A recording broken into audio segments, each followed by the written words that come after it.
Mga langga karong taknaan naghimo ko og juice kay gahapon nagkaon ko og dalandan ahong papak unya karon kay naa may sobra na ho mahong nakaisip ko nga ang himo og juice. Ani ang mga langga tungod kay na aho mang na panid-an pod nga nakaayo sa ahong ubo mga langga. Kay aho man pong gitimbangan og salabat. Ang salabat aho po tong gipapak nga kanang dili jud na itunaw sa tubig tungod kay ang ahong gipangita ang maong anghang. Arang hanga to mga langga makakuan sa tilaok. Mao na nga ang dalandan og salabat mao nay gidungan naho nga maoy ahong gihimong tambal.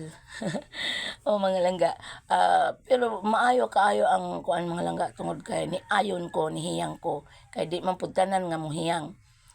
Mao na nga og unsay hiyang mayang himuon ingana man ko mga langga pauyon-uyon og di ko mohiyang adto og unsang klasehas tambal. Aho na molipat na pud ko og unsay ko kining dalandan kay nahiyang man naho. O diya na relax na ko sa ubo mo na nga nagpasalamat ko nga gahapon nakita kong dalandan. Karon kay nahurot naman ni mga langga, mobalik na po ko dito kay mo palit ko kay mag-juice ko karon.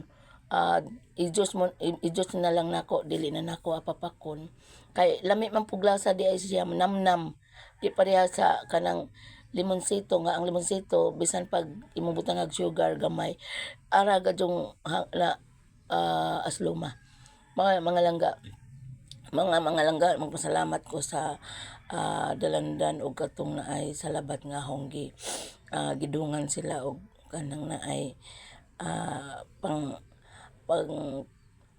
gikaon na ho tungod kay nakatabang gyud nako mga langga kini. O lami ni lasa mga langga, lami jud ang lasa ani.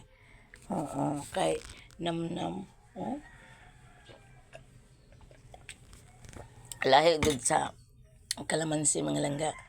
Kay arang asluma to. Mao na mga langga.